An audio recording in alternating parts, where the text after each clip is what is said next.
아, 네, 그 괴물 이야기라고 이렇게 설정을 했는데 사실은 제목을 어떻게 할까 상당히 그 고민을 많이 한 게 평범하게 괴물 이야기로 가자 이렇게 얘기가 됐습니다.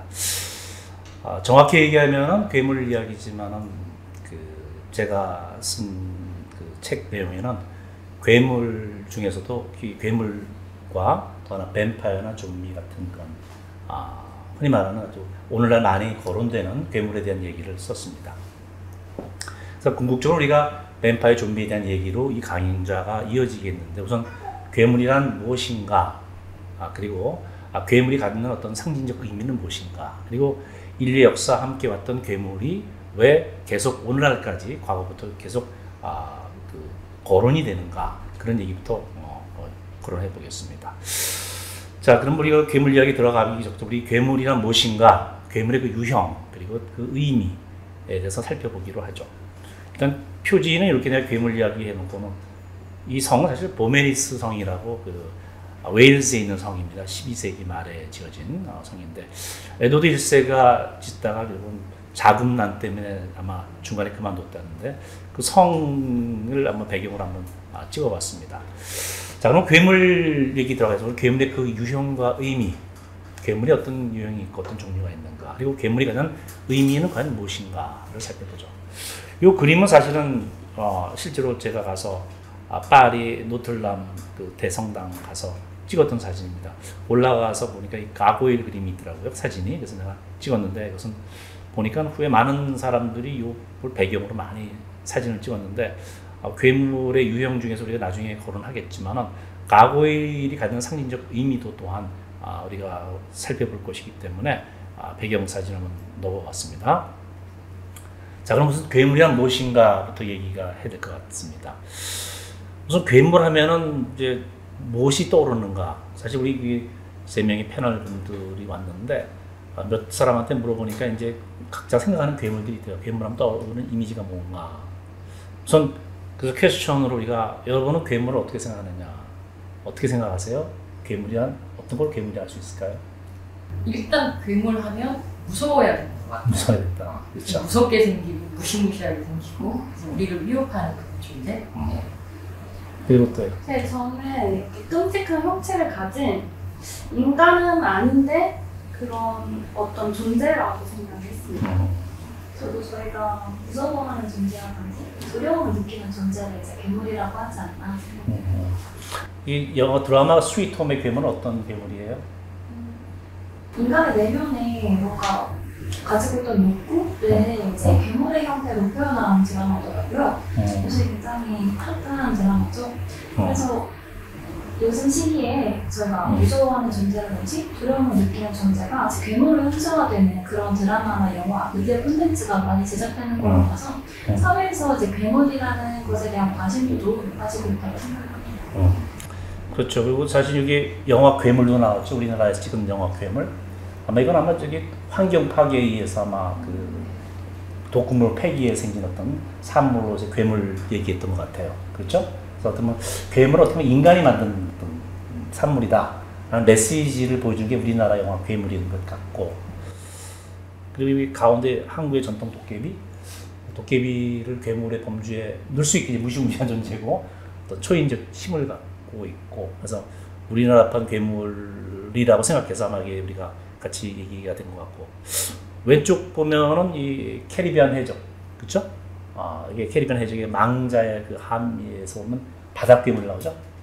크라켄이라고 나오는데 나중에 한번 거론을 하게 될 거예요. 커다란 그 문어, 아마 배를 난파시키고, 막 바다 생물 중에서 가장 큰 그 생명체가 어찌 보면은 누구예요? 오징어가 알겠느냐, 그렇죠? 오징어 또 문어, 이 다리로 그냥 수많은 다리로 배를 갖다가 웃기서 부숴버리는 어떤 공포의 대상이고, 아마 배를 타는 사람들한테는 아마 큰 공포의 대상이 되지 않을까. 특히 바다 생활이라는 게 되게 거칠잖아요, 그죠? 폭풍이 올 수 있고 해일이 올 수도 있고, 그래서 그들의 그 어떤 공포를 상징화하는 어떤 괴물로서 이런 괴물 크라켄 망자의 향에서 이렇게 함에서 나오는데 그걸 한번 쭉 한번 봤어요. 그럼 우선 우리가 괴물이란 무엇이냐 할 때 사실은 아까 뭐 무시무시한 존재, 사실은 괴물하면 떠오르는 게 우리 비주얼 이미지죠. 어떤 모습이 떠오른다. 끔찍하고 공포스러운 모습. 근데 괴물의 무슨 사전적 정의를 한번 살펴봤어요. 웹스터 사전을 한번 우리가 한번 찾아봤는데 처음에 보면 이제 그 영어로 나왔는데 우리가 우리말 번역으로 살짝 번역해놨죠. 우선 기이하거나 두려운 모습의 동물. 근데 사실 또 동물을 잃을 필요는 없어요, 사실요. 기이하거나 두려운 모습의 어떤 인간 비슷한 존재도 있으니까 사실 동물이라고 하긴 뭐한데 하여튼 그런 동물. 또 하나는 부류 중에서도 몹시 등치가 큰 거. 낚시 채널을 보면 저기에 나왔더라고. 외국 내셔널 지오그래피 그러니까 몬스터 피쉬였는데 괴물이 아니라 엄청나게 큰 고기는 몬스터 피쉬다. 그래서 몬스터라는 게 괴물이라는 말도 있지만 되게 크다라는 의미도 들어있죠. 몬스터. 그러니까 monstrous라는 형용사가 엄청나게 거대한 이런 뜻이 있으니까 크다는 것도 일종의 괴물의 한 종류로 우리가 볼 수 있을 것이다. 그래서 아마 그 사전에 정의를 내린 것 같고 또 하나는 이제 두 번째는 비정상적인 형태나 구조를 가진 동물 또는 식물. 그러니까 비정상적인 형태다. 뭐 정상이 뭐고 비정상이 모르겠지만은 우리 흔히 말하는 우리가 생각할 때 상식적으로 정상이다. 그러면 인간이면 인간의 팔다리를 갖고 있어야 되는데 어떻게 보면 인간의 팔이 아니라 동물의 팔다리를 갖고 있는데 몸뚱아리는 인간이다. 뭐 이런 걸 비정상적으로 볼 수 있겠죠. 그런 동물들, 이것 또는 식물들 이런 것들도 괴물의 그 유형이다라고 지금 웹스터 사전이 정의를 내리고 있죠. 또 하나는 정상적이거나 용납될 수 있는 행위 또는 성격에서 벗어난 사람. 한마디로 해서 우리가 사회적으로 받아들일 수 있고 용납할 수 없는 행위이자 또는 그런 성격 가지고 그런 어떻게 보면 사회적 범법자겠죠. 이런 사람은 일종의 괴물이다라고 표현하죠. 실질적으로 괴물처럼 생기지 않았어 할지라도 비정상적인 행위를 하는 사람. 성격도 우리가 사회적으로 용납할 수 없는 그런 성격 파탄자들. 또 괴물이다라고 정의를 내리는 것 같아요. 세 번째는 위협적인 힘을 가진 존재. 이것도 웹스터 사전에 threatening force를 번역한 건데 위협적인 힘이라는 것은 우리 보통 사람이 힘을 능가하는 초월적인 힘을 가진. 그래서 우리가 항상 위험에 빠뜨릴 수 있는 존재. 근데 괴물이다 라고 정의를 내렸고 네 번째는 괴물스러운 존재라는 것은 또 앞에 것과 연관되겠지만 자연스럽지 않거나 극단적으로 추하게 생긴 존재, 또 기형적인 존재, 또는 너무나 사악하고 잔인한 인간, 이것도 괴물이다. 우리가 흔히 사회적으로 괴물이라고 우리가 흔히 표현을 쓰죠. 몸이 정상적인 몸을 갖고 있더라도 성격이나 어떤 그 사악한 사람도 괴물이고 또는 기형적인 몸도 우리 괴물이다라고 이렇게 큰 범주에 들어갈 수 있겠죠. 또는 다섯 번째는 이건 약간 다른 개념인데 전혀 그죠? 아주 성공적인 사람. 이건 사실 부러운 괴물이네, 그죠? 성공하고 싶은 사람한테. 그러니까 몹시 뛰어난 능력 가진 사람이 괴물 같다. 그땐 굉장히 좋은 긍정적인 의미의 괴물이죠. 그리고 우리가 이런 괴물은 논할 필요 없는 거고 나머지 괴물에 대한 논의를 우리가 이제 해야 될 것 같습니다. 교수님께서 이렇게 정의를 다양하게 괴물을 내려주셨는데요. 주로 어떤 이야기의 괴물이 많이 등장을 할까 궁금합니다. 글쎄 우리 괴물 하면은 첫 번째는 우리 아니죠, 소설에도 많이 나오고 영화에도 등장하고 또는 우리 민담에도 나오고. 근데 사실은 엄격히 말하면 우리가 실질적으로 존재하는 괴물도 있지만은 존재하지 않는 상상 속의 괴물도 많죠. 어떻게 보면 상상 속의 괴물이 더 많을 거예요. 그 숫자를 보면은. 근데 그 상상 속의 괴물들이 이제 전설의 형태라든지 또 민담, 포클로어의 형태로도 물론 나오고 그들 상상 속의 괴물들이 또 영화되기도 하죠. 그래서 우리가 그 괴물은 그 모든 것을 아우르는 그런 유의 괴물을 다루고자 합니다. 그리고 이제 그 상상 속의 괴물이라는 건 우리가 인간이 만들어낸 괴물인데 인간이 왜 그런 괴물을 왜 만들어냈을까? 그게 사실 더 중요한 얘기들이죠. 우리의 그 논의는 아마 거기에 초점이 앞으로 맞춰질 것 같습니다. 네. 질문을 하시니까 갑자기 떠오른 작품이 하나 있는데 그 메리 셸리가 쓴 프랑켄슈타인이 우리 지금 사전적 정의, 그러니까 성공한 사람을 빼고 나머지 그 정의를 잘 보여주는 괴물이 바로 프랑켄슈타인에 나오는 것 같아요. 그러니까 이제 그 프랑켄슈타인은 괴물의 이름이 아니라 과학자의 이름이고 많은 사람들이 이게 프랑켄슈타인이 괴물인 줄 알더라고요. 근데 많이 그렇지. 네, 프랑켄슈타인 괴물 아니야? 뭐 이렇게. 근데 이제 이 사람 과학자고 이 과학자가 시체들을 조각조각을 붙여서 만든 게 이제 괴물인 거죠. 그리고 실제 작품에서도 이름이 주어지지 않고 괴물이라고 실제로 어떤 몬스터라고 불리고, 그리고 이제 너무 흉측하게 이렇게 생겼기 때문에 보는 사람들이 다 충격에 빠지고 뭐 트라우마에 빠지고 이제 이런 것들, 그리고 굉장히 초인적인 엄청난 큰 센 힘을 갖고 있고 추위에 굉장히 강하고 이런 식으로 좀 위협적인 존재로 그려지고 있는 것 같아요. 그래서 아마 메리 셸리의 이 그 프랑켄슈타인 괴물이 지금 이렇게 얘기하는 그 괴물 특징을 가장 잘 보여주는 예가 되지 않을까 싶습니다. 그렇죠. 사실 또 프랑켄슈타인이 만든 괴물은 키도 커가지고 사실 등치도 크고 흉측하게 생겼고 그 속에 혈관이 바깥으로 튀어나왔다고 그러고, 사실 괴물이 전형이고 그 괴물을 본 사람들은 모두 다 기겁을 하고 위협적으로 생각한다는 거죠. 근데 문제는 프랑켄슈타인이 만든 괴물은 되게 착한 괴물이야 원래. 베지테리언이야. 야채밖에 안 먹고 고기를 안 먹는 괴물인데도 불구하고 억울하게 형태가 흉측하게 태어났다는 거. 그거 가지고 완전히 괴물 시대고, 더 억울한 건 자기를 만든 프랑켄슈타인이 자기가 만든 걸 몬스터라고 지칭했다는 거. 굉장히 억울하지 사실은. 어떻게 보면은 어떤 간에 그 괴물도 사실 우리가 몬스터라 부를 수 있죠. 하지만 그런 프랑켄슈타인이 만든 괴물이 갖는 의미도 우리가 나중에 우리가 한번 같이 얘기해 볼 기회가 있을 것 같아요. 네. 좀 넘어가서 이제 우리 이제 괴물의 그 데피니션에 따라서 하나씩 보죠. 이 데피니션이 정확히 정의가 엄격히 말하면은 딱 들어맞기가 힘들고 서로 이렇게 그 정의 내용이 서로 오버랩돼요 사실. 그래서 인위적으로 좀 나눴긴 나눴지만은 꼭 절대적인 건 아니다. 서로 다 겹치는 부분이 있기 때문에 그냥 편의상 이렇게 구분을 했다라는 정도로 생각하면 될 것 같아요.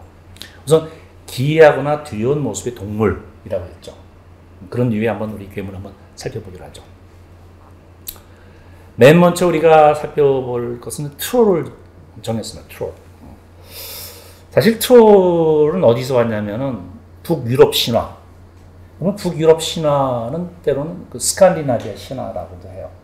근데 북유럽 하면 우리 그 스웨덴, 덴마크 이쪽 지역들, 그리고 아이슬란드 이쪽에 그 갖고 있는 신화들이 있어요. 그 북유럽 신화라는데 또는 스칸디나비아 신화라고 하죠. 근데 사실 영국 민족들이 앵글로색슨족이라고 하죠, 그죠? 근데 앵글로색슨족이 원래는 그쪽에서 왔어요, 북유럽에서. 이 사람들이 그 살다가 영국으로 온 거예요. 영국으로 와서 5세기경에 영국에 살고 있었던, 원래 영국에 원래 먼저 살고 있었던 종족은 켈트족입니다. 켈트족을 몰아냈어요. 그 당시 정확히 말하면 켈트족은 로마의 침공을 받아서 500년 동안에 로마의 지배하에서 켈트족이 영국에 살았어요. 오늘날 가면 영국 가면 로마 유적지가 많아요. 로마가 지배했기 때문에. 근데 앵글로색슨족들이 침범함으로써 켈트가 도망갔죠. 도망간 것이 바로 스코틀랜드와 아일랜드예요. 그리고 앵글로색슨족이 영국의 본토를 차지하게 됐죠. 그래서 근데 근본적으로 앵글로색슨 북방에서 온 민족들이기 때문에 바로 이 북유럽 신화를 갖고 왔었어요. 그래서 북유럽 신화를 영국인들은 갖고 있었고, 나중에 영국이 기독교화 되면서 또 이런 그 유럽의 어떤 신화를 또한 받아들였죠. 그리스 로마 신화를. 그래서 두 개의 신화가 공존하는 민족이다. 트롤은 정확히 말하면 바로 이 북부 유럽 신화에 등장하는 괴물에서 유래했다. 근데 그 실제로 재밌는 얘기 하나, 뭐 약간 사이드 얘기지만, 요새 영화도 많이지. 그 천둥의 신 토르? 토르가 THOR.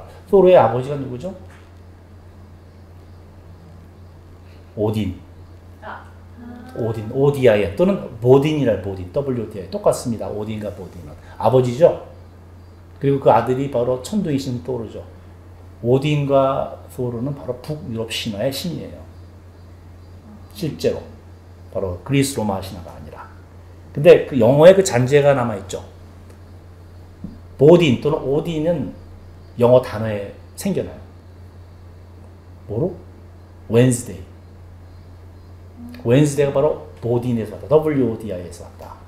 그럼 토르는 뭐가 됐을까요? THOR, 토르. 천둥의 신? Thursday. 오케이, 목요일.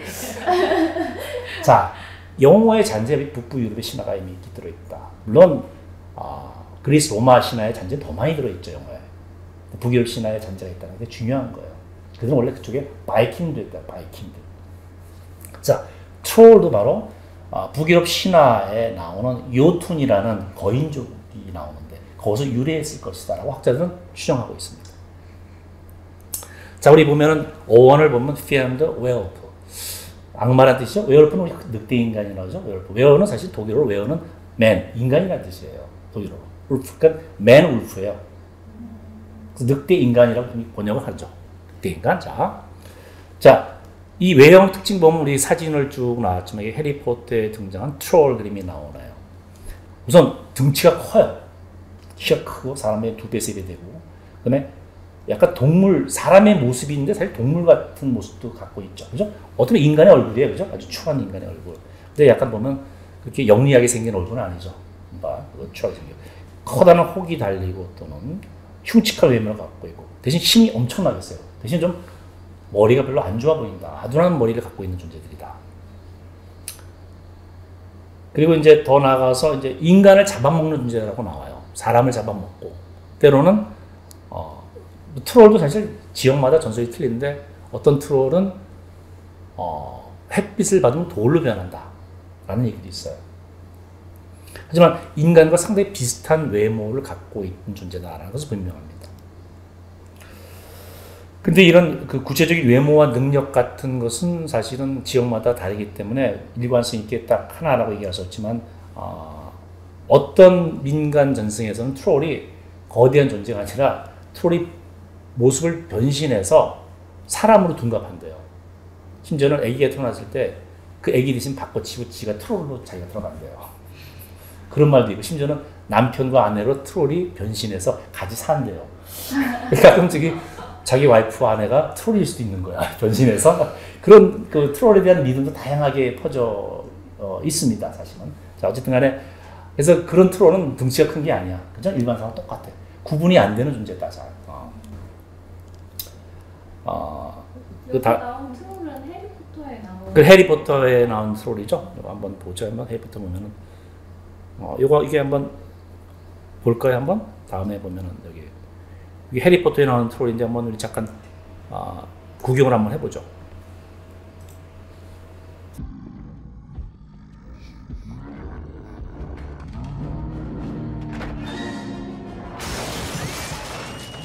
그리고 몽둥이로 그냥 이게 아마 해리포터 1에 처음 나왔을 때 그 장면이었던 것 같아요. 이게 전형적인 트롤의 모습이다. 괴물의 모습이다. 그리고 꼬리도 달리고 그죠? 표정이 참 트롤 같지 그죠? 자 이게 다음에 이제 그 트롤에 대해서 좀 더 얘기를 한번 해보기로 하죠. 우선 트롤은 어디서 사느냐? 그 마을에서 좀 멀리 떨어진 곳에서 바위나 산에 거주한다. 또는 동굴둥이에 산다. 동굴에 산다는 자체는 상당히 뭐냐면 원시적인 삶을 산다는 의미가 될 거예요. 그죠? 집이 아닌 동굴에 산다.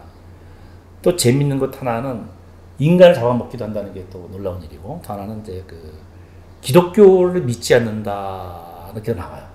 그래서 인간한테 해코지를 하고 기독교에 위협이 되는 존재다. 라고 얘기가 됩니다. 그래서 어떻게 보면 트롤은 야만적이고 기독교화되지 않은 야만인의 상징으로서의 괴물. 그래서 우리가 볼 수도 있다는 게 여기죠. 그렇다면 기독교에서 혹시 만든 괴물일까요? 근데 그것은 좋은 질문이에요. 사실은 앵글로색슨 조트는 원래는 기독교인이 아니었어요. 처음부터 기독교인이 될 리가 없지. 네. 북유럽 신화 믿고 기독교인이 아니었고, 이 사람들이 기독교화 되기 시작한 건 한참 뒤에 8세기 정도야. 그때 8세기 정도 되기 때문에 그전에는 전혀 기독교와 상관없었기 때문에 트롤은 그들 민간 전승에서 나오는 그런 야만적이고 위협적인 존재로 있었지만은 영국이 기독교화되면서 그들을 위협하는 존재는 반기독교적인 세력들로 둔갑을 하게 된 거죠. 그러니까 바뀌어버린 거예요. 처음부터 반기독교적인 존재가 아니었다. 근데 이것은 트롤에만 해당하는 것이 아니라 많은 괴물들이 그래요. 처음에는 기독교가 되기 전에 그냥 그들 위협하는, 종교 위협하는 존재였지만 기독교를 믿기 시작하고 기독교화 되면부터는 오히려 기독교인이 아닌 모든 것들은 위협하는 대상으로 탈바꿈하게 되는 거예요. 그래서 트롤에도 그런 기독교적인 냄새가 색채가 가미가 되었다 이렇게 볼 수가 있는 거죠. 그래서 이제 그 트롤 얘기를 했는데 그러면 그 내가 트롤이 원래는 기독교와 한 상관없지만은 기독교의 색채가 가미된 그걸 잘 보여주는 예가 바로 문학에 있어요.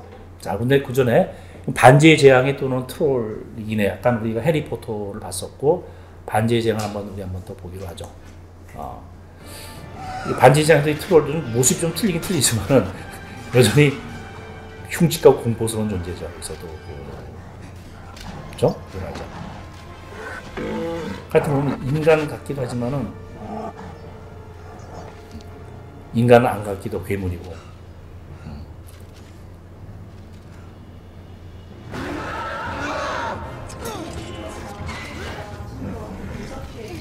더 무섭지만 귀엽다. 거기는 아두나 모습이 확실하지. 근데 여기는 좀 맹수 같은 모습이네, 그죠? 자, 그러면 이제 그 트롤이 본래는 그냥 그 위협적인 괴물로서 야만적인 대상의 상징으로서였다면은 그것이 기독교적인 색채가 어떻게 가미되고 반기독교적인 어떤 집단으로서 변신이 되는 걸 잘 보여주는 게 사실 베올프라는 서사시입니다. 베올프. 베올프라는 작품은 사실 현존하는 가장 오래된 앵글로색슨 시대의 문학이에요. 그러니까 우리가 오늘날 영어 보면은 이 영어는 옛날에 앵글로색슨족의 언어하고 틀려요. 완전히 틀려요. 그래서 옛날 앵글로색슨족의 언어를 보통 Old English, 고대 영어라고 불러요. 여러분 고대 영어를 보면 전혀 읽지를 못해요. 완전 틀려요, 영어하고. 영어가 수많은 변화를 겪었는데 바로 앵글로색슨족들이 그들의 언어로 쓰여진 앵글로색슨족 언어, 영어 아닙니다. 그 언어로 쓰여진 최초의 문학이 바로 베올프라는 일종의 서사시입니다. 그러니까 이거는 작가 미상입니다. 정확히 말하면은 이 작품은 원래 구전 문학이었어요. 즉 앵글로색슨족들이 저기 그 북유럽 쪽에 살았을 때 그들이 갖고 있던 전설, 그 이야기, 이 이야기가 그들이 영국에 정착하면서 전해진 얘기를 나중에 영국이 기독교화 되죠. 기독교화 되죠. 그러니까 기독교화 됐을 때 그 전해져 오는 얘기를 글로 썼어요. 글로. 그걸 앵글로색슨족 언어로 썼어요. 그걸 Old English라고 합니다. Old English로 썼는데 문제는 쓰는 글, 옛날에는 과거에 글을 쓸 수 있는 사람이 많지 않았어요. 읽을 수 있는 사람도 많지 않고. 우리나라는 문맹률이 거의 없죠. 근데 옛날에는 글을 쓰고 있는 사람이 그 옛날에는 5%도 안 됐어요. 그럼 글을 쓸 수 있는 사람은 누구냐? 보통 공부한 신학자, 성직자들, 귀족들. 그러니까 이 글은 원래 뭐냐면 상당히 그 수도사들이 있었어, 수도사들. 수도사들이 그걸 글로 옮겼는데 수도사니까 당연히 이 사람들은 기독교인이겠죠. 그러니까 당연히 베올프의 그 용감한 북유럽 신화에 등장했던 베올프라는 존재를 자기들이 기독교를 믿는 사람이 있으니까 이것을 기독교 색채를 가미를 시킨 거야. 기독교화 시킨 거지. 그래서 누가 썼는지도 몰라. 정확히 말하면. 대략 8세기에서 10세기에서 쓰여진 서사시다라고만 우리가 추정을 하고 있습니다. 근데 거기에 괴물이 등장하는데 아마 트롤일 것이다. 트롤과 유사하다라고 추정을 합니다. 그래서 여기 보면 내가 영국 수도사가 앵글로색슨족의 영웅주의, 그들은 그 북유럽 살면서 자기들 나라들의 어떤 족장을 섬기고 자기들이 갖고 있는 믿음들이 있어요. 영웅주의. 거기에 기독교 색채가 가미가 됐다. 왜냐면은 그들은 수도사니까 당연히 그럴 수밖에 없고 자기 믿음이 거기에 첨부가 되었던 거죠. 내용은 이제 간단히 소개하면은 그 데인왕, 데인족은 원래 덴마크 사람들입니다. 덴마크의 왕 흐로스가르라는 왕이 12년 동안 이 궁정에 밤마다 괴물이 나타나서 그 궁정의 신하들을 다 죽이고 잡아먹어요. 사람 잡아먹는 괴물로 등장해요. 이 소식을 딱 듣고선 예이치족은 사실 정하면 스웨덴 남부에 있던 종족입니다. 바로 베올프가 그쪽 출신이에요. 그러니까 스웨덴, 덴마크 이쪽 다 비슷해요. 과거에는. 이 소식을 듣고 자기가 맨손으로 그 괴물을 무찌르겠다고 이 흐로스 왕가로 왕에 찾아가요. 그리고 이제 밤을 기다리다가 진짜 맨손으로 진짜 이 사지를 찢어요. 그래서 엄청난 힘이 세다. 무기를 안 쓰고. 그래서 이제 그 베오프가 그랜델, 그 괴물이 있는 그랜델입니다. 그랜델을 갖다가 사지가 찢기고 그랜 도망쳐요. 나중에 결국 그랜델이 자기 그 거처로 도망갔지만 죽고 마는데 그 그랜델이 바로 이 트롤이다. 트롤의 모습을 갖고 있다라는 거죠. 자, 우리 이거 보죠. 그래서 근데 재밌는 건 이 기독교 색채를 내가 가미했다고 그랬죠. 그렇죠? 그랜델이라는 괴물은 그냥 트롤에 불과했지만은 이것을 입편한 수도사가 기독교의 어떤 색채를 가미해서 반기독교적 존재로 만들어요. 악마로 만들어버려요. 즉, 그 베올프란 서사시에 보면 이 그랜델이 카인의 후예다라고 말해요. 카인. 성경에 카인 나오죠? 카인과 아벨. 최초의 살인자라고 얘기했죠. 자기 동생 아벨을 죽인 인물, 카인. 카인의 후예를 말. 카인의 후예라고 말하는 자체가 이거 기독교적인 색채가 가고, 카인의 후예라는 자체가 살인자면 악마의 상징이에요. 즉, 그를 기독교 색채를 가면서 악마화시킨 거예요. 트롤. 반기독교적인 세계. 즉, 악마로 제시했다. 그리고 그랜델은 본래는 인간이었지만 죄를 지어서 이렇게 괴물이 되었다라는 설정을 하게 됩니다. 그럼 베올프는 어떤 존재냐? 이 반기독교적인 그랜델과 싸우는 기독교 전사가 되는 거죠. 이게 단순히 그냥 용감한 장군이 아니라 즉 앵글로색슨이 무사이기도 하지만은 기독교를 위해 싸우는 전사처럼 바뀌어버린 거죠. 그래서 베올프가 본래는 안 그랬겠지만은 이것이 나중에 내려오면서 수도사가 쓰면서 바뀌었다. 그래서 이 증거도 하나도 역시 과거의 괴물이 단순한 괴물에서 반기독교적인 존재, 악마로서 둔갑하게 되는 그런 것이다. 근데 재밌는 건 이 얘기는 그 흐로스가르 왕은 실제로 올드 아이스트 사가, 즉 사가라는 스토리라는 이야기라는 뜻이죠. 바로 이 북스칸디나비아 신화에 실제 존재하는 인물이에요. 역사적인 인물입니다. 근데 베올프는 지은의 허구적 인물이지만은 실제로 그 당시에 벌어졌던 실제 얘기가 이 베올프라는 서사시에도 언급이 돼요. 또한 성경에 나온 사건도 언급이 돼요. 이게 그래서 과거에 그들이 그 북유럽에 살 때의 얘기와 성경 얘기를 다 혼합해서 쓴 얘기다라는 것이 드러나죠. 그 다음 이거는 이제 아마 베올프 영화에서 같은데, 그죠? 또 잠깐 볼까요? 그래서 어떻게 묘사가 되는지, 그래서 보면은, 베올프에서 그랜델과 싸우는 장면인데, 이게 트롤의 모습인데, 또 다른 트롤이네, 그죠? 살짝.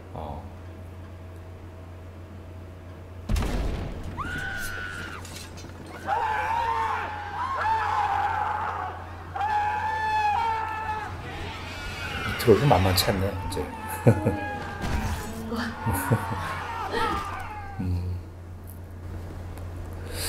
자, 그럼 우리 트롤 이어서 우리 또 다른 괴물 얘기를 한번 해보도록 하죠. 우리 가고일. 좀 가고일, 굉장히 생소하게 느껴지는 사람도 있고, 아니면 좀 많이, 아마 들어본 것 같기도 하고. 가고일이 원래 불어에서 왔다고 그래요. 가르구이는 목구멍이라는 뜻이 목구멍. throat, 영어로 throat에서 왔다.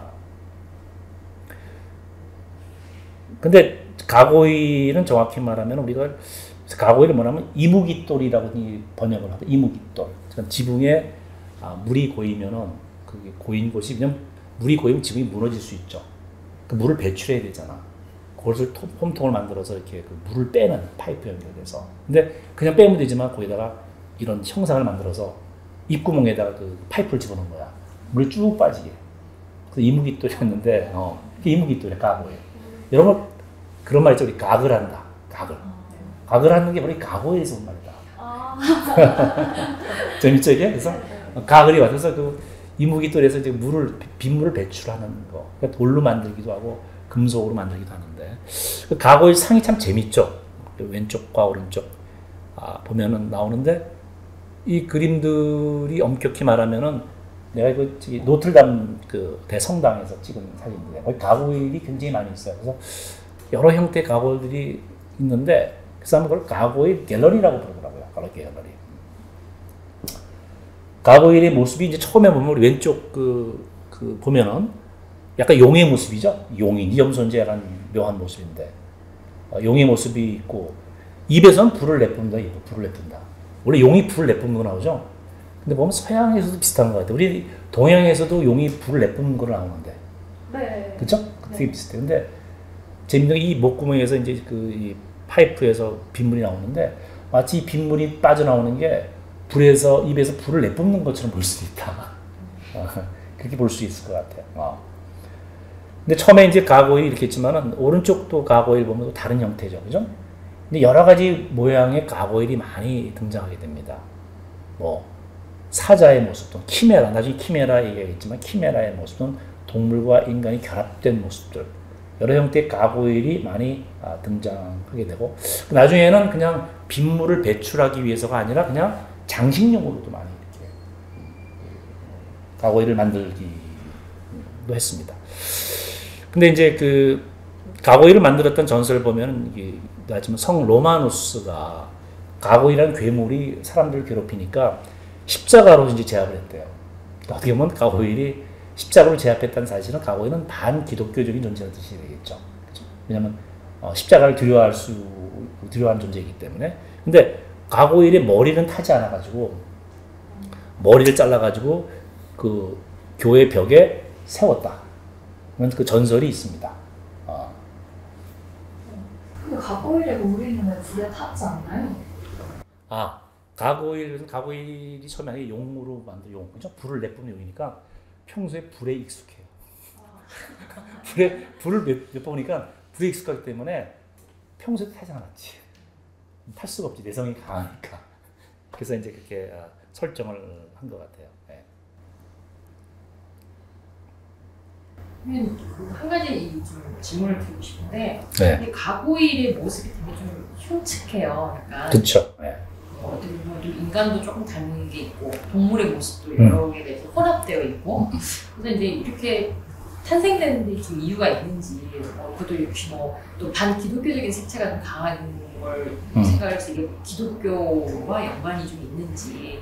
그리고 이제 또 한 가지 궁금한 점은 사실 이게 반기독교적인 어떤 존재인데 왜 하필 교회나 성당의 건물에 이렇게 많이 쓰였는지. 실제 노트르담 성당에 가면은 가고일이 이렇게 많이 있잖아요. 그렇죠. 이게 저는 이제 이게 이해가 안 되더라고요. 그래요?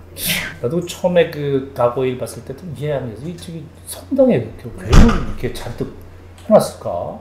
그 장식을 어떻게 저런 장식을 할까? 전혀 어울리지 않는 그런 것들이죠.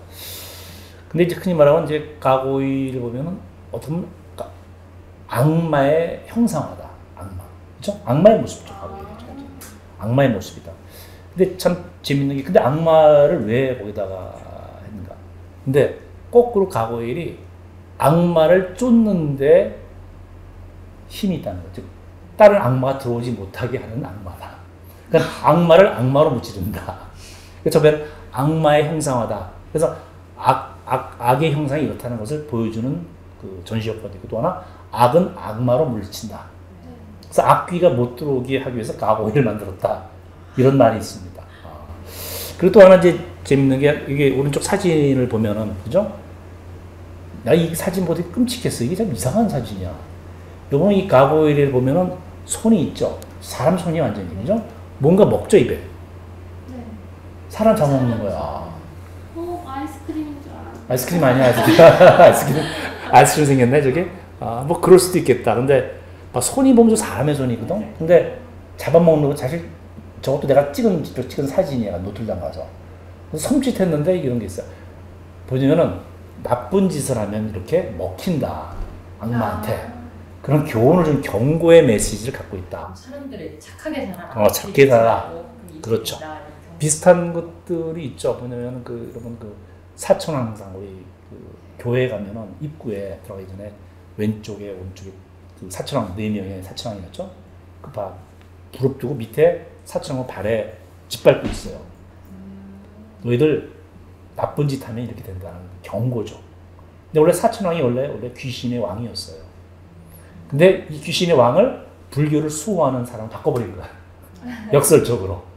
원래 귀신을 우두머리였는데 이 우두머리를 가지고 다른 마귀를 쫓는데 오히려 사용했다. 사천왕상. 가고일도 비슷한 어떤 역할을 하는 게 아닌가 라는.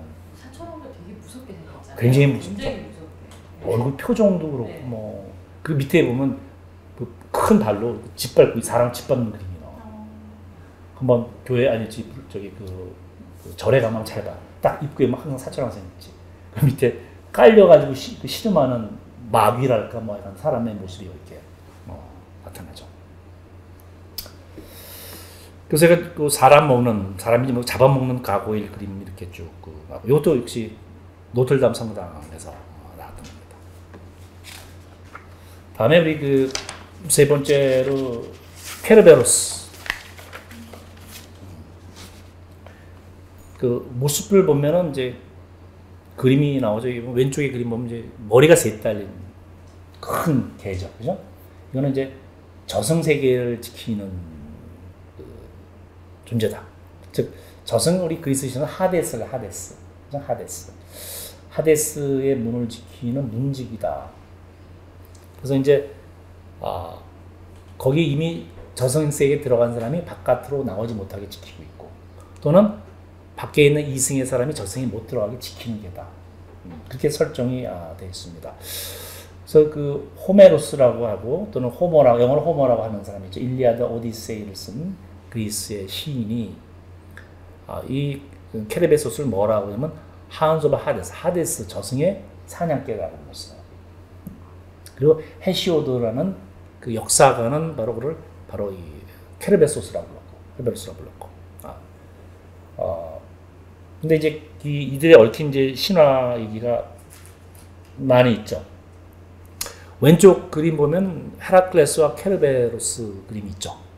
여기 보면 이제 헤라클레스가 이제 그 세 마리 머리 셋 달린 케르베소스를 붙잡는 장면이 이렇게 나오죠.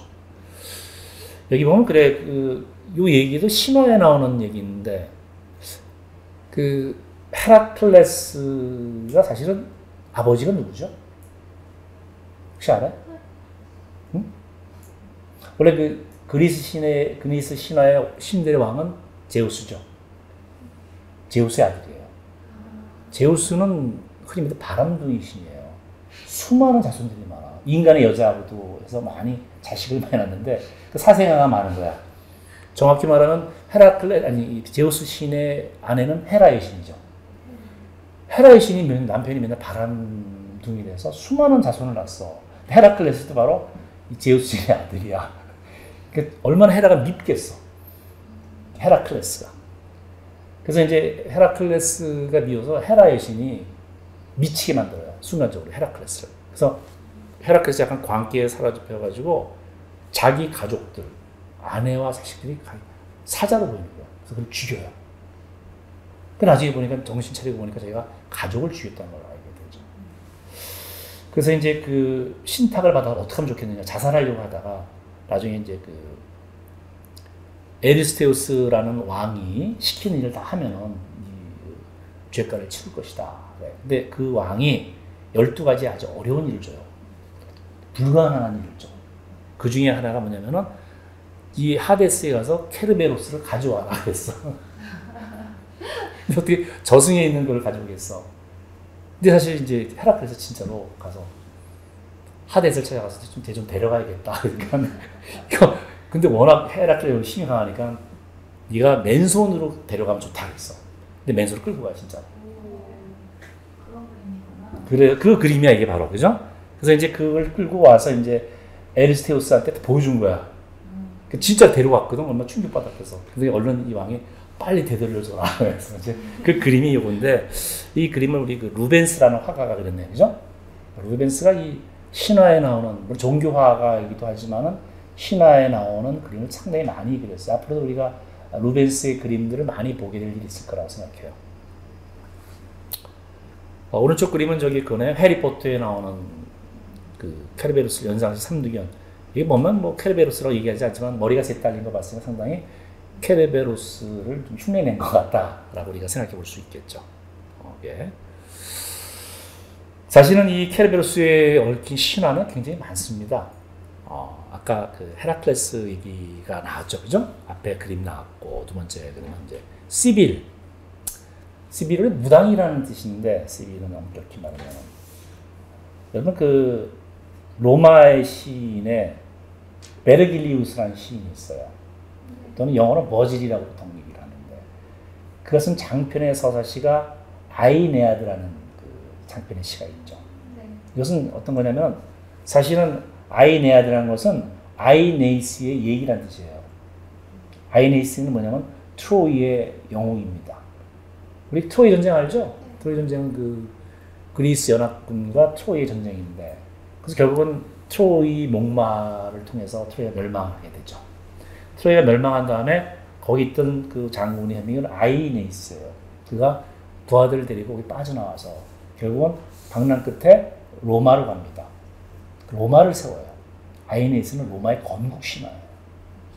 그 스토리가 바로 아이네아드라는 그 서사시입니다. 베르길리우스예요. 근데 여기서 그 얘기를 왜냐면은 아이네스가 아버지를 만나고 싶은데 아버지 돌아가셨거든. 하데스 즉 저승에 있단 말이야. 근데 아버지를 만나고 싶은데 저승에 들어가야 되는데 어떻게 들어가느냐? 산 사람이 들어갈 수는 없죠. 그래서 시빌의 도움을 받습니다. 시빌은 원래 무당이라는 뜻도 되는데 쿠마의 시빌이라는 존재 있는데 쿠바의 시빌이라는 사람은 시빌 아폴로 그 신전을 지킨 여사제예요. 근데 아주 불행한 사람입니다. 아폴로 신이 그랬거든. 너무나 좋아해서 네가 원하는 만큼 살게 해준다 했을 때 이 시빌이 모래를 이만큼 살게 해달라. 근데 빼뜨린 게 있어요. 아무리 오래 살면 뭐예요? 젊게 살아야지. 영원히 죽지 않는데 나이는 아무리 먹어도 죽지 않으니까 쪼그라들어서 아주 세상한테 갇히게 돼요. 그 시빌이 바로 그 시빌이 쿠마의 시빌이 바로 그겁니다. 근데 되게 현명하고 어떤 많은 어떤 예언을 할 수 있는 능력자라고 합니다. 그 시빌의 도움을 요청하죠. 쿠마의 시빌한테 가서 저승에 들어가서 아버지를 만나고 싶은데, 근데 시빌이 바로 이제 하는 게 저승에 하데스 갔을 때 빵에다가 그 양귀비 씨를 넣고 꿀을 나눠서 적셔서 던져주죠. 그걸 이제 저승의 케르베로스가 먹고 잠이 들어요. 그 사이에 들어가는 얘기예요. 그래서 오른쪽 그림 보면 이건 사이키 앤 세르베루스인데 이거는 이제 듈락이라는 사람의 그림인데 어떻게 보면 이건 시빌과 원래 세르베루스여야 되는데 그죠? 사이키는 이건 원래 그 에로스 푸시케라고도 해요. 사이키는 푸시케라고 발음하는데 이거는 에로스의 부인이죠. 나중에 한번 얘기할 기회가 있을 거예요. 빵을 던져주는 그림이 나오는데 그래서 우리 보통 빵 약에 꿀에 적신 빵을 소비라고 영어로 SOP 소비인데 그래서 이 빵 적신 빵을 먹고선 잠이 들고 결국은 들어가기 좋으니까 소비라는 게 뇌물이라는 뜻이 됐어요. 내가 소비라는 의미로 그렇게 써놨던 겁니다. 케르베로스 얘기가 이렇게 되면 또 하나 그 신화에 나오는 게 바로 이제 오르페우스. 오르페우스는 리라를 굉장히 잘 키는 사람이에요. 리라를 너무나 잘 켜가지고 진짜 산천 초목이 그 리라 소리 들었대요. 심지어는 리라를 킬 때 바다에 물고기가 바깥으로 튀어나왔대 들으려고. 전설적인 음악가다, 뮤지션이다, 베스트 음악가다. 오르페우스의 아내가 에우리디체인데 에우리디체가 독사에 물려서 일찍 죽게 돼요. 저승에 가게 된 거야. 그러니까 데려오고 싶어. 근데 어떻게 들어가 저승에? 근데 오르페우스는 기가 막힌 지주가 있죠. 리라를 잘 켜, 리라. 그 악기가 리라라는 악기를 킨 거야. 그러면 리라라는 악기에서 리릭이라는 얘기가 나옵니다. 리릭. 서정시를 리릭이죠. 리릭. L-Y-R-I-C. L-Y-R-I-C. 리릭이라는 것은 리라를 키면서 부르는 노래라는 뜻이에요. 자, 오르페우스가 참 리라 키니까 케르베로스가 들어가라 한 거야. 그러니까 저승사자도 그냥 감동시키는. 또 가서 근데 허락을 받아야 되잖아. 하데스의 허락을 받아야 돼. 저승의 왕. 제가 네 와이프 데려가도 좋다고 허락을 해야 될 것 같아. 근데 또 리라를 키니까 하데스가 그래 데려가도 좋다 그랬어요. 근데 조건이 있죠. 저승을 완전히 벗어나기 전에 뒤를 돌아보면 안 된다. 에우리디체가. 이 얘기가 꼭 불길하죠? 나오다가 돌아봐. 결국은 다시 나오지 못하고 저승으로 돌아갑니다. 오르페우스와 에우리디케 얘기는 음악에서 나오죠. 그 음악에서 에우리디케 없이 어떻게 살겠느냐는 음악이 있어요. 실은. 유명한 음악이죠. 어떻게 보면 이 정도 그 케르베로스는 어떻게 보면 저승을 지키는 그 괴물 계기도 하지만 어떻게 보면 저승에 들어가면 다시 올 수는 없다. 저승에 있는 사람도 바깥에 나올 수 없고 또한 바깥에 있는 사람이 저승에 들어갈 수도 없다는 이런 계획을 지키고 있으니까 뭐 그런 상징성을 갖고 있는 그런 어떤 상황을 설명하기 위한 어떤 존재다 이렇게 볼 수 있을 것 같아요. 네. 근데 이제 이 저승을 지키는 켈르베로스가 굳이 머리가 색다른 또 개로 행사하는 이유가 있을까요? 아, 참 사실 네가 이거는 정답은 없는데 어떻게 생각해? 왜 그런지? 왜 머리 색깔이 개로 했을까? 제가 생각해봤을 때 뭔가 이승과 저승의 경계를 지키는 케르베로스가 개로 이제 설정됨으로써 뭔가 먹이를 던져주면 저승으로 갑자기 그 틈을 통해서 들어갈 수도 있고 아니면 뭐 미라를 켜서 저승의 사람이 뭐 이승으로 온다든지 이런 틈을 마련하는 그런 약간 지능이 조금은 떨어지는 떨어지는 그렇지. 그런 강아지로 설정된 게 아닌가 싶습니다. 머리가 세 개인 이유를 모르겠는데 이제 개는 집 지키는 개인 것처럼 저는 지옥의 문을 지키는 개라고 봤거든요. 그렇죠. 지옥에. 그러니까 사실 저승에 있는 사람은 절대 이승을 가면 안 되고 이승에 있는 저승에 가면 안 되고 질서를 깨트리는 거니까. 그래서 이왕이면 머리 셋을 달아두면 더 잘 지키지 않을까. 그리고 이게 원래 또 꼬리는 또 뱀이라고 막 그런 말도 있더라고요. 그러니까 최대한 무섭고 삼엄한 경계를 그런 것들을 지킬 수 있는 근데 왜 세 개인지는 모르겠지만 3이라는 숫자를 좋아하는 것 같고 이거는 아마 아마 머리가 셋이니까 더 경계가 잘 볼 수 있겠지. 뭐 그런 것도 있는 것 같아요. 그러니까 뭐 우리 추측이지만은 아마 그래서 그러지 않을까. 또 하나 머리 셋이 정말 흉측해, 그죠? 몬스터 중에 몬스터로 볼 수가 있겠죠. 그러니까 이런 케르베로스 전설 때문에 그런지 고대 그리스인들은 사람이 죽게 되면은 손에 동전하고 케이크를 준대요. 빵을. 동전, 돈하고. 우리나라에서도 과거에 사람이 죽으면 거기다가 엽전을 넣었어요. 왜 주는 줄 알아요? 스틱스 강을 건널 때 동전을 줘야 뱃삭. 그 전래동화 있잖아요. 뱃삭을 줘야 이제 가서 그렇지. 나무를 곶감에 이제 기부한 게 저장되어 있다든지. 근데 저승에 가서 이제 쓸 수 있는 돈을 마련해주는 그런 느낌. 노잣돈, 그죠? 그게 참 재밌는 게 저승 갈 때 꼭 배를 타고 가는 설정, 그죠? 뱃사공한테 돈을 줘야 배를 타잖아. 뱃사공한테 줄 돈, 케이론이라고 하는 그리스 신화에 나오는데 우리나라도 저승 갈 때 같이 뱃삭을 준다는 얘기를 하거든. 그럼 저승 갈 때 상당히 우리 민간 전승 보면 배를 타고 저승길로 가는 것처럼 이렇게 얘기가 되고. 그럼 케이크는 빵을 왜 줬을까? 케르베로스 주라고. 뇌물을 생각하라고. 그래서 그런 풍습이 있었다 그랬는 뭐 전반적인 풍습인지 아닌지 모르겠지만은 사실 보면 우리가 D.H. 로렌스라는 20세기 시인이면서 소설가가 보면은 Ship of Death라는 시가 있어요. 죽음의 배. 죽을 때는 배를 타고 가는 걸로 항상 나와요. 꼭. 그래서 보면 저승길이 가는 게 배를 타고 가는 것은 서양 사람, 우리나라에도 그런 것도 있고 서양에서도 그런 게 있지 않나.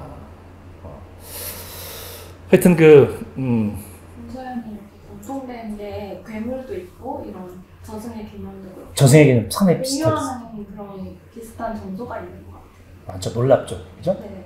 하다 보면 우리가 또 어떻게 이게 같을 수가 있을까? 그 보면 이게 참 어떻게 오리지널인지 모를 정도로, 그죠? 아니면 동시다발적으로 이렇게 다 했는지도 있었고, 그러니까 사람의 상상력이라는 게 참 비슷하다라는 걸 우리가 느낄 수가 있죠. 이것도 케르베로스 이거 아마 그거죠? 해리포터에 나오는 삼두견. 케르베로스는 아니지만 상당히 비슷한 모양인데, 그죠?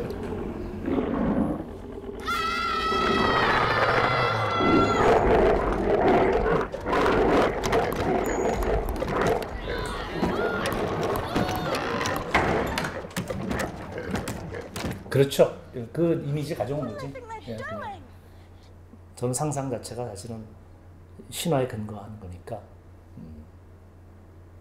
실제로 저기 이 해리포터 보면 신화에 나오는 그 모티브를 많이 사용을 많이 했죠.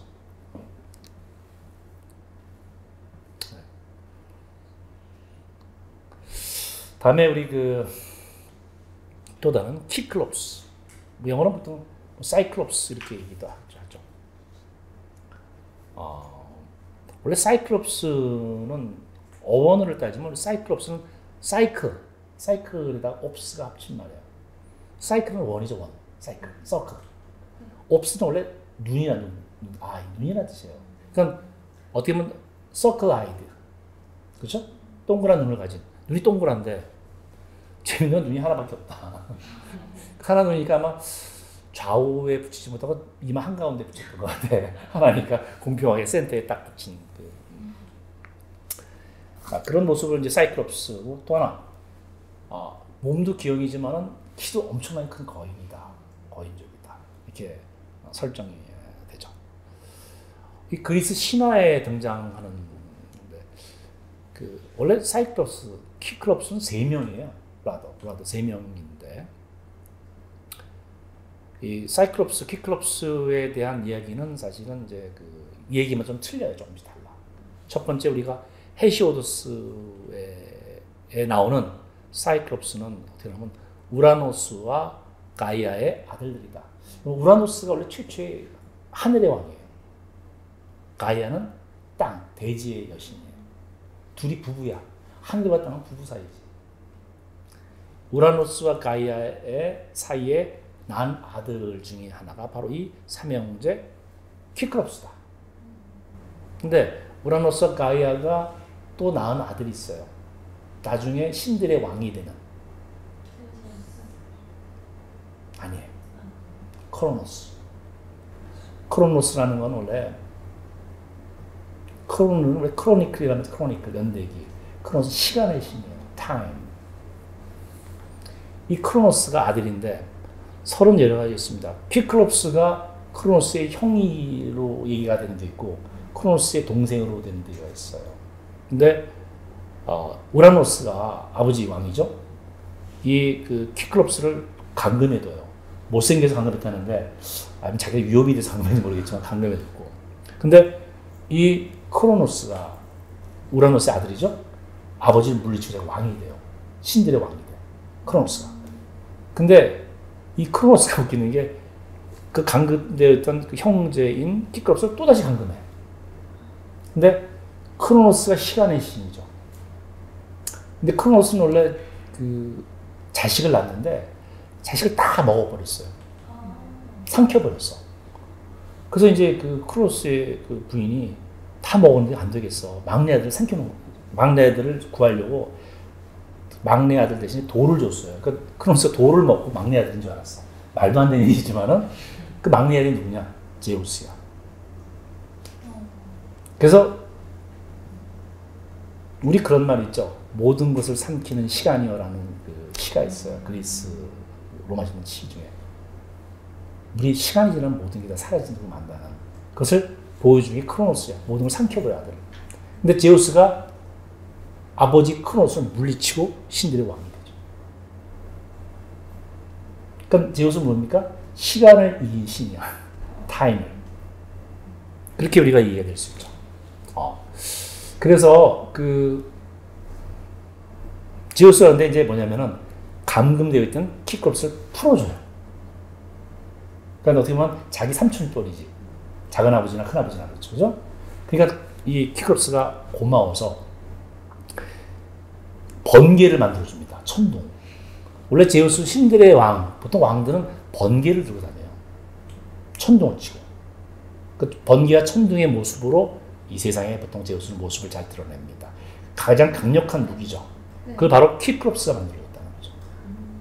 그러니까 이게 바로 헤시오도에 나오는 키클롭스의 얘기입니다. 그래서 어떤 사람은 대장장이신 헤파이스토스의 조수다. 헤파이스토스는 대장장이시긴 하죠. 보통 여러분 그리스 신화와 로마 신화 보면은 신들이 이름만 다르지 똑같아요. 대장장이신은 어디에 사는 줄 알아요? 거주지가? 대장장이 하려면 여러분 뭐야? 불이 필요죠. 불로 대장장이 불이 필요하잖아요. 화산에 살아. 헤파이스토스는 화산에 삽니다. 근데 헤파이스토스가 그리스 신화에서는 대장장의 신은 헤파이스토스라고 그러고 로마 신화에 뭐라고 그러죠?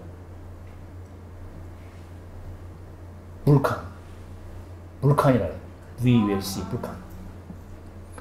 그런 거 많죠. 우리 그 사랑의 여신을 그리스 신화에서는 아프로디타라고 그러고 로마 신화에서는 비너스라고 그러죠. 그런 것처럼. 자, 이 말은 뭐냐면은 키크롭스가 헤파이토스의 조수란 말은 헤파이토스가 이런 번개를 만들 줄 알거든.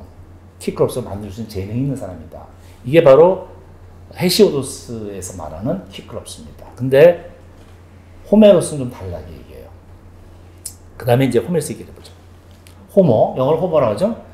우리 오디세우스 얘기, 오디세이아라는 또는 일리아드, 트로이 전쟁을 하는 일리아드를 쓴 작가가 그리스의 호메로스, 영어의 호모라는 작가죠. 거기 오디세이아 9권에 키크롭스가 등장합니다. 근데 이 키크롭스는 아까 말한 그 키크롭스 틀려요. 그냥 괴물이에요. 거기는 폴리페머스라고 등장합니다. 폴리페머스. 그러니까 키크롭스, 폴리페머스 등장하죠. 근데 이거는 동굴에 거주하면서 양을 풀어서 키워요.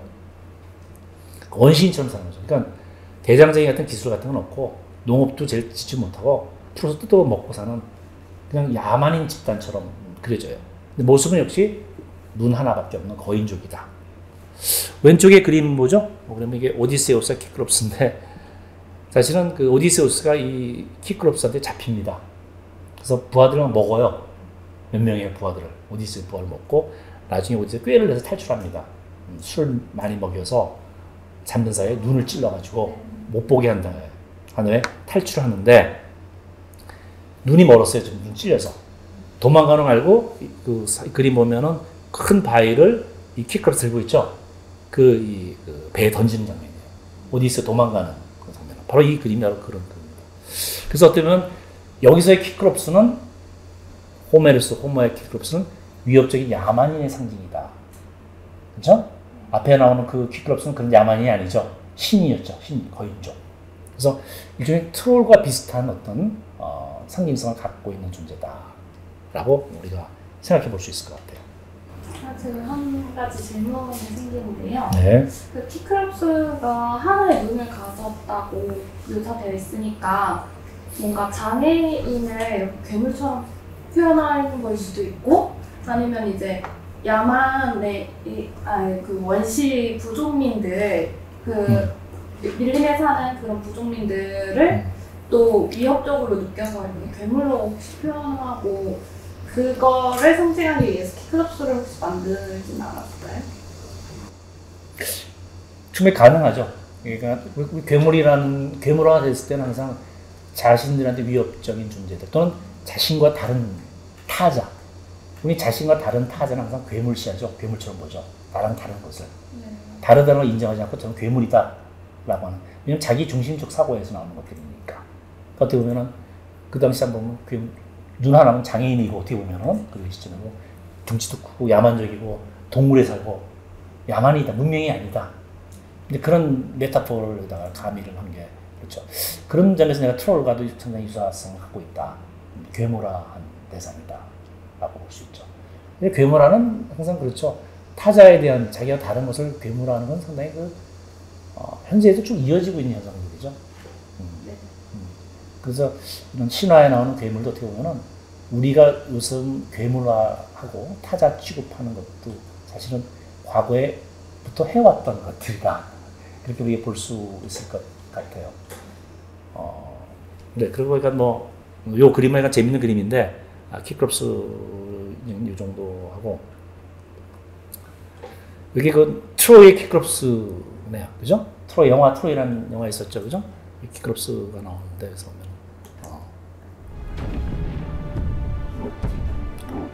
아마 저기 눈이 하나라는 거 빼놓고 트로가 비슷한 점도 있어요. 그죠? 보면, 그지? 생김새도 그렇고, 덩치 크고, 그런 모습들, 것들이 좀,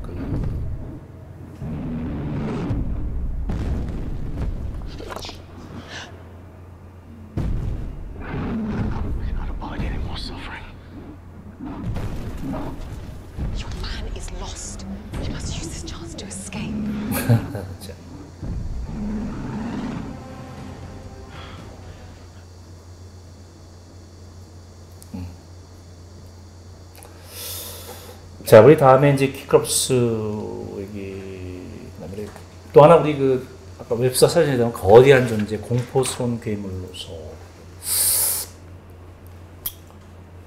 이것도 물론 거대한 존재, 공포스러운 괴물은 앞에 말한 트롤과 키크롭스 다 해당한데 사실 뭐 딱 따로 잡아 얘기하는 게 좀 너무 인위적이지만은 한번 보기로 하죠.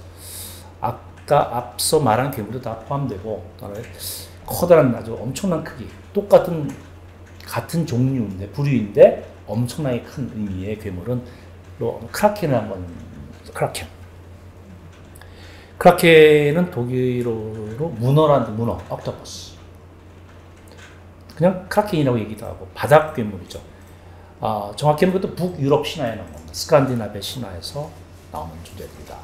거대한 바닥 괴물로서 크라켄은 노르웨이나 아이슬란드 해안에 사는 것처럼 우리가 가정을 합니다. 또 하나 이제 다양한 문학 작품에서 크라켄이 이제 그 괴물의 어떤 표본으로서 많이 등장을 하게 되죠. 근데 평상시에는 모습을 드러내지 않죠. 바다 깊숙한 곳에 살고 있다가 어느 날 갑자기 해면에 떠올라가지고 배를 공격하는 존재. 그래서 어떻게 보면 거대한 문어 오징어로 보통 등장하는 게 바로 이 크라켄이다. 근데 크라켄에 대한 얘기는 19세기 영국의 빅토리아 시대의 시인 알프레드 테니슨이 쓴 The Kraken이라는 그 시가 있습니다. 시를 다 낭송할 수는 없고 한번 기회가 있어 한번 읽어봐도 좋을 것 같은데, 그래서 크라켄의 존재가 영국인에 널리 알려지는 계기가 되었다. 근데 크라켄이 실제 영화에 등장하는 게 바로 이 캐리비안 해적의 망자함에서 등장합니다. 우리 일전에 우리 괴물이란 무엇인가 할 때 잠깐 사진 보여줬죠? 크라켄 배를 난파시키는 그 거대한 문어. 어떻게 보면 크라켄은 바다가 항상 갖고 있는 공포의 형상화다. 그렇게 우리가 볼 수 있을 것 같아요. 다음에 비정상적인 형태의 존재, 동물과 동물이 결합된 존재가 나오죠. 또 뭐죠? 뭐? 우리 그리핀, 또 그리폰. 이렇게 뭐 이름이 좀 약간 변형이 돼서 이렇게 얘기를 하는데, 우선 이제 형상을 보면 왼쪽에 그리핀 그림이 나오죠. 그러면 독수리의 머리가 독수리죠. 날개 독수리 날개가 있고, 근데 몸통이 사자예요. 잘 보면 그죠? 어떻게 보면 독수리와 사자는 보면 각 짐승의 왕이죠. 하늘의 왕은 독수리고 땅의 왕은 그 사자인데, 그 가장 강한 동물들이 결합된 형태가 바로 그리핀이다. 그 독수리의 눈이니까 우리 독수리나 매는 눈이 먼 곳까지 바라보잖아요. 그죠? 뭐, 우리 인간의 비교가 안 될 정도로 멀리 볼 수 있는 독수리 눈처럼 천리를 볼 수 있다. 또 강한 힘을 가졌고, 부리는 단단하다. 심지어 이 날개짓하면 폭풍이 분다. 뭐 이런 좀 약간 과장적인 건데, 사실 중국에서도 그런 거 있어요. 그 중국에 있는 큰 새는 얼마나 큰지 날개를 펴면 하늘을 덮는다. 라는 말이 나와요. 약간 보면 좀, 약간 뭐 그런 과장적인 것이지만, 그리핀의 그 위상도 약간 뭐, 거의 못지않게 굉장히 강력한 근데 재밌는 게 이게, 왜 이런 괴물들을 왜 상상해냈을까, 그리핀 같은 거. 이거 강한 힘을 가졌으니까 지켜줄 수 있다고 생각해요. 나를 지켜준다. 그리핀이 나 지켜준다. 나를 지켜준다? 뭘 지켜준다? 나를 공격했어. 이게 먼 곳을 바라보는 뭐 해안, 사자의 용맹성, 그렇죠. 이런 걸 다 갖고 있는 거죠. 그러니까 좀 이게 몸이 뭐 이제 서로 다른 부위가 합쳐져 있기 때문에 비정상적인 형태이긴 하지만 오히려 저는 지금까지 좀 봐온 괴물하고는 너무 다르죠. 것 같아요. 굉장히 긍정적이죠. 뭐 약간 지도자처럼 뭔가를 지키는. 그렇죠. 그러니까 어떻게 보면은 독수리 같이 먼 곳을 바라볼 수 있는 통찰력, 강한 힘, 이건 사실 왕들이 갖고 싶은 거거든요. 왕들이 어떻게 보면은 신이나 제왕이 갖고 싶은 능력이야. 그러니까 자기들의 심볼로 사용한다. 그리핀은. 그렇죠? 신이나 제왕의 상징이다. 그리고 동물의 왕으로 구성되어 있잖아요. 그렇죠? 왕이다. 그리고 독수리 통찰력도 하고 통찰력도 있고 힘도 있는 사람, 그런 사람을 누구나 꿈꾸겠죠. 왕들은. 그렇죠? 자기 심볼로 사용할 수 있다. 또 재밌는 거 아까 뭐 지켜준다고 그랬는데, 사실 그리핀의 전설에 따르면서 본능적으로 금이 매장된 곳을 안 돼요. 그래서 금을 갖다가 매장된 금을 훔치러 온 사람부터 금을 보호하는 역할을 한다는 거예요. 지키는 역할. 보물을 지키는, 아까 했지만 나를 지키는 보물을 지키는 수호신처럼 심지어는 뭐냐면은 우리 그 그리스 신의 술의 신이 누구죠? 술. 그러니까 바카스는 사실 로마 신화의 바카스라고 해요. 그리스 신은 디오게네스라고 하죠. 뭐 똑같죠. 그러니까 바카스나 디오게네스는 술의 신이고 포도나무의 신입니다. 왜냐면 포도나무, 포도로 술 만드니까. 그치? 근데 바로 이 그리핀이 디오게네스의 포도주를 지킨다는 말이 있어요. 또 귀한 거니까. 또 더 나아가서 확대 해석해서 그리핀이 바로 지식을 수호하는 수호신이다. 지식을 지키는 그런 식으로도 상징으로도 가끔 사용되기도 합니다. 일단 상당히 긍정적인 의미이죠. 그러니까 우리가 형상이 괴물의 형상이지 네거티브한 것은 아닙니다. 그렇죠? 그래서 우리가 형상이 이상하다, 나쁜 건 아니다. 이게 되게 중요한 것 같아요. 근데 사실은 또 그리핀이 나쁘게도 많이 써요. 그리핀이 기독교 국가에서 나중에는 악의 형상으로, 악마의 형상으로 그리스도교를 박해하는 자를 그리핀처럼 또 그린 적도 있어요. 그러니까 동전의 양면이에요, 사실은. 그죠? 악의 상징이기도 하고, 어떻게 보면 어떤 강한 힘, 강한 힘과 긍정적인 면도 또 갖고 있고. 다음에 키마라이.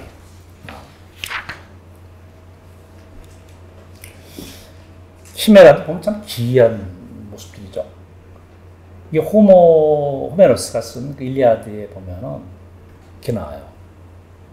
앞은 사자의 머리죠, 그죠? 그리고 뭐 사자의 머리 갖고 있고, 다음에 그 중간에 염소, 그 뒤는 또 뱀이에요. 진짜 이상한 조합이죠. 그래서 키마라는 키메리카라면은 황당무계한 이런 뜻이 있어요. 키메리카 형용사가 판타스틱한 그런 뜻이 됩니다. 이것은 불을 내뿜고, 기이하지. 또 사자가 또 불을 왜 내뿜고, 용이 내뿜는 건 이해하지만, 그렇죠? 그러니까 불과 관계가 많습니다. 키메라가 불을 내뿜는다. 그래서 이 불로 농작물을 태우고 숲도 태운다. 근데 이 키메라가 이제 그렇게 얘기하는데, 어떻게 보면 재앙을 몰고 오는 존재죠. 불로서 많이 태우기 때문에 사람을 죽이기도 하고. 근데 재밌는 게 이 키메라가 가고일로도 많이 제작이 되었다. 그럼 우리 가고일의 이중적인 면이 있죠. 악의 형상하기도 하지만은 악귀로부터 보호하는 역할을 한다고 했잖아요. 역설적으로, 그죠? 이게 바로 키메라 역할이다. 근데 여러분, 제가 키메라 산이 있어요, 터키. 가끔 이거 TV 여행 프로도 나오는데 계속 불이 나요. 지금까지 한 번도 안 꺼지고. 천연가스가 밑에 매장돼서 불이 벌써 안 꺼지는 거야. 키메라. 피에 영원한 불을 내뿜잖아. 그렇죠? 혹시 나중에 기회가 되면은 터키에 가서 키메라 산에 가서 한번 봐도 괜찮을 것 같다. 그 다음에 이제 우리가 비정상적인 형태의 존재. 아까 동물과 동물이 결합됐지만 동물과 인간이 결합된 형태. 이게 참 흥미로운 주제인데 왜 동물과 인간을 결합시켰을까? 어떻게 보면 동물과 인간이 결합한 거는 초자연적인 능력을 가진 존재. 어떤 게 괴물이 될 수 있고요. 초자연적인 능력은 괴물일 수도 있고 악마가 될 수도 있고 신이 될 수도 있어요. 그죠? 꼭 이게 동물과 인간이 결합되고 나쁜 존재는 아닙니다. 가끔 신도 동물의 모습을 갖고 있는 게 있고, 물론 악마도 있지만. 근데 동물의 모습과 인간의 모습이 있는 건 확실한 거는 대부분 다 초자연적인 능력을 갖고 있는 존재들이에요. 근데 왜 그렇게 했을까는 우리 한번 생각을 해보죠. 그럼 크게 우리가 고대 중동 신화하고 이집트 신화, 그리스 로마 신화로 했는데, 아마 우리 그리스 로마 신화는 우리 상당히 좀 약간 친숙한 어떤 신화이기 때문에 아마 우리 논의할 게 많을 거예요. 그래서 이번 강좌에서는 중동 신화하고 이집트 신화에 나오는 동물과 인간이 결합된 형태 정도만 하고, 나머지는 이제 우리 다음 강좌에서 그리스 로마 신화에 나오는 동물과 인간이 결합된 신적인 존재에 대한 얘기를 한번 해보기로 하죠. 이번 이제 우선 하는 게 우갈로라는 뜻이에요. 우갈로. 고대 중동 신화. 우갈로라는 뜻인데 그 뜻은 원래 큰 날씨 짐승이라는 뜻이래요. 날씨 짐승은 뭔가? 생김새를 보면은 우갈로 그 벽화가 나와 있죠. 그림 새겨진 게 늑대머리지, 늑대머리다. 몸은 인간의 몸을 갖고 있고, 발은 또 새 발이에요, 새. 잘 보면 새의 다리를 갖고 있어요. 참 귀한 조합이지, 진짜. 이게 뭔가. 근데 우갈은 날씨의 신이라는 건 뭐냐면 바로 폭풍의 신이에요. 폭풍의 신이고 폭풍이 부는 걸 어떻게 보면 날씨를 의인화시킨 거죠. 폭풍이 부는 걸 바로 우갈로로 표현한 거죠. 근데 폭풍이 결국은 이렇게 우리한테 큰 피해를 끼치잖아. 그래서 폭풍의 신 또는 폭풍의 악마 이런 식으로 얘기하고 또는 이제 이 우갈로가 저승을 지키는 신이다. 중동신에서 그렇게 얘기도 하기도 합니다. 일단 요 실제로 이게 그 새겨진 우갈로의 모습들이 여기 지금 나와 있습니다. 안주. 참 우리가 참 익숙하지 않은 그런 건데, 안주도 이제 석고로 이렇게 된 것들, 그림을, 사진을 이렇게 찍어 보냈는데, 안주도 일종의 그 신임 사자의 머리를 갖고 있죠. 독수리의 몸이죠. 날개가 있고. 그쵸? 근데 이거는 보면은 그 번개예요. 번개를 내뿜는, 일종의 번개의 의인화 볼까? 상당히 보면 날씨 이런 것들도 이쪽 지방 사람들은 신으로 표현했어요. 신으로. 그러니까 자연현상이 아니라 자연현상을 하나의 신으로 표현했다. 그 입에서 이제 불과 물도 내뿜는다 그래요. 왜냐면 천둥치고 그러면은, 그죠? 천둥치고 그러면 불도, 번개도 나오고, 또 천둥치고 폭우가 내리기도 하죠. 그래서 물을 뿜는 것처럼 얘기가 나온다. 그래서 마치 이 안주가 하는 행동처럼 얘기가 된다라는 거죠. 어떻게 보면 우갈로와 마찬가지로 안주도 바로 날씨의 신이 날씨의 신. 근데 날씨의 신이 사실 그리스 신에도 나와요. 우리가 날씨 보면은 그 신화에 보면 보레아스라는 게 보레아스. 아이올레스라는 신화가 있죠. 그리스 신화는 바람을 지배하는 신이에요. 아이올레스가 보면은 이 푸대잡에다가 바람을 집어넣고 동굴에 보관해. 그래서 꺼내놓으면 그 바람이 나오면 그 안에 다른 서풍, 동풍의 신이 갇혀 있어. 풀어주면 이게 날아가는 거야. 서풍의 신이 나와, 서풍도 바람인데 신으로 묘사됩니다. 그 신화에서. 보통 그 제피러스라는 게 바로 서풍의 신이에요. 제피러스는 보통 서풍의 신인데 서풍이 부는 봄바람을 얘기합니다. 그 보레아스라는 신인데 보레아스라는 신도 북풍이에요. 이 북풍인데 겨울신이에요. 겨울바람 말하는 거예요. 그래서 실제로 여기뿐만 아니라 그리스 신화에서도 바로 신들을, 날씨를 신에 비유했다. 그래서 이것은 이쪽과 그리스는 마찬가지다라는 얘기죠. 자, 다음에 우리 그 하나 더 보죠. 그래서 내가 그리스 바람의 신 아이로스 연상시킨다라는 게 그런 의미입니다. 라마수. 라마수는 이렇게 이 그림은 이제 아마 그 대형 박물관에도 볼 수 있는 그림인데, 사람의 머리인데 보면은 머리에 무슨 관을 쓰고 있어요. 그죠? 그 몸뚱아리 황소의 몸입니다. 어떤 사람이 황소다 아니면 사자다 설이 많은데, 하여튼 황소의 몸과 사람의 머리를 갖고 있기 때문에 지혜로운 자예요. 사람의 이성을 가진 존재다. 그러나 황소나 사자의 몸을 가진 굉장히 강인함을 갖고 있는 존재다. 그래서 보면은 신정과 왕궁을 옆에 세워놨다고 그래요. 즉 사악한 악마로부터 신정과 왕궁을 지키는 일종의 수호신이다. 그러니까 긍정적인 신이에요. 그렇죠? 네, 그래서 그 동물의 모습이라는 것은 바로 그들의 강인한 능력, 초능력을 갖고 있다는 것을 표현하기 위해서 동물의 형상을 일부분 수용을 했던 것들이죠. 자, 우리 이집트 신화를 한번 보죠. 동물과 인간이 결합된 존재라서 이집트 신화. 아누비스라는 존재. 아마 이 그림은 상당히 많이 봤을 것 같아요. 그죠? 아누비스라는 이름은 몰라도 사실은 이 그림은 되게 많이 익숙한 그림일 것 같아요. 오른쪽에 확대해서 나오는 것들이죠. 왼쪽에 보면 사자의 서에 그려진 아누비스였는데, 사자의 서가 정확히 말하면 The Book of the Dead예요. 죽은 사람을 위한 책이에요. 그냥 한문으로 쓰면 조금 더 나갈 때, 무슨 망자의 서. 고대 이집트에서는 사람이 죽으면은 이 사자의 서를 관에 넣는데요. 즉 죽어서 저승세계에 가서 어떻게 해야 되는지 가이드북이다. 그래서 우리 저승에 대한 관심은 상당히 많죠. 그죠? 우리 괴물 얘기하면 저승 얘기 나오고 앞으로 우리가 말할 그 괴물 얘기, 뱀파이어나 좀비들 저승의 문제입니다. 왜? 그들은 결국은 죽었다 살아난 시체거든. 저승과의 관계가 항상 있어요. 그래서 모든 괴물이 저승과 밀접한 관계가 있는데 아누비스는 누군 그걸 개의 머리다 아니면 자칼의 머리다라고 이제 설이 많은데 어쨌든 간에 뭐 늑대의 머리다 하는 사람도 있고 어쨌든 간에 개나 자칼은 되게 그 당시에 흔히 볼 수 있는 짐승이죠. 늑대도 그렇고 뭐 사자 호랑이도 있죠. 사자 호랑이 흔히 보지는 못했겠지, 그죠? 근데 늑대, 개는 사실은 자칼은 흔히 볼 수 있는 동물이었을 거예요.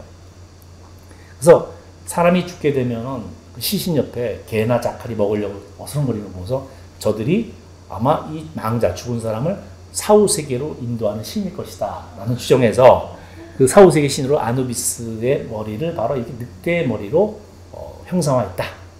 여기 보면 사자의 서에도 그 그림이 그려있고 무덤 벽면에도 그려놨다.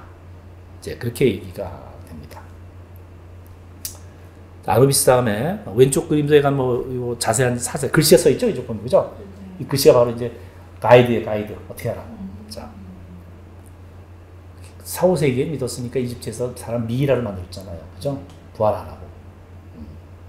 아마 이게 사후세계에 대한 두려움과 사후세계에 대한 궁금증은 아마 인류 역사상 지금도 마찬가지겠지만 항상 해오고 있던 것들이죠. 또 하나, 사후세계로 가서 다시 돌아올 수 있을까? 사후세계를 안 가면 어떨까? 이게 또 문제죠. 가야 될 사람이 안 가는 거. 가야 될 시체가 사후세계로 한번 돌아온 게 뭡니까? 뱀파이어 좀비거든. 그쵸? 좀비는 죽었는데 안 돌아가잖아? 암미트라는. 암미트는 여기 보면 악어머리. 여기 보면 이건 암미트인데 여기 보면 악어머리에다가 상반신은 사자고 하마. 사실 보면은 사자하가 악어는 여러분 이집트에 보면 나일강이 있죠. 악어는 흔히 볼 수 있는 짐승들이에요. 그죠? 사자, 하마도 그렇고 강이기 때문에. 그죠? 어떻게 보면 악어와 하마는 사실은 사람을 잡아먹잖아, 사실은. 악어. 식인동물이라고. 굉장히 무섭죠, 사실은. 그래서, 사자, 하마, 악어는 식인동물이기 때문에 암미트는 먹어치우는 자, 신신을 먹는 자. 그래서 죽음의 신을 이렇게 그려냈다. 라고. 그래서 죽음의 신 형상을 이렇게 사자와 악어, 하마를 결합한 죽음의 신을 만들어냈다, 이집트에서. 그렇게 얘기가 됩니다.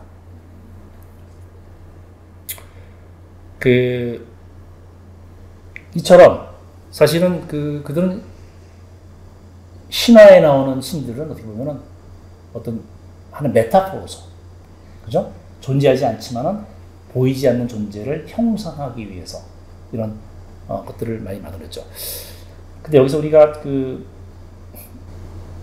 생각해 볼 것은 왜 동물과 이 강력한 존재를 동물의 형태를 취한 인간으로 그렸을까?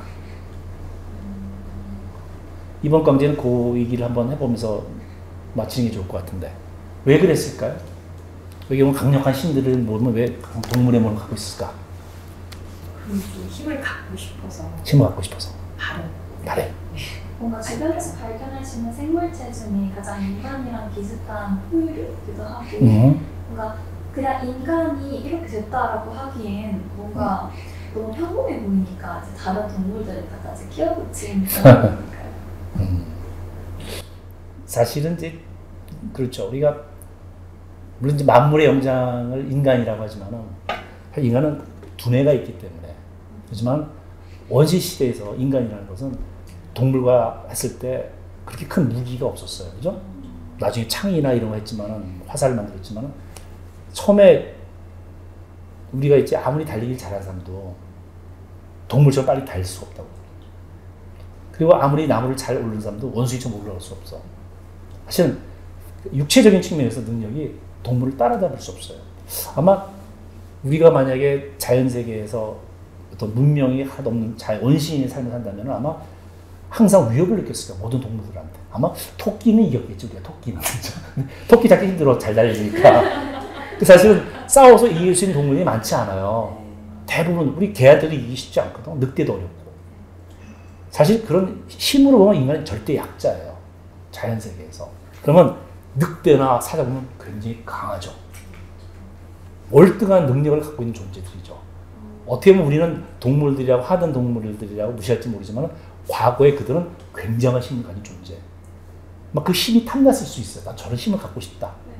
그래서 그들이 말하는 신이나 절대적 힘을 갖고 있는 초자연적인 존재들은 항상 이렇게 동물과 결합된 사자의 힘, 독수리의 어떤 눈, 그죠?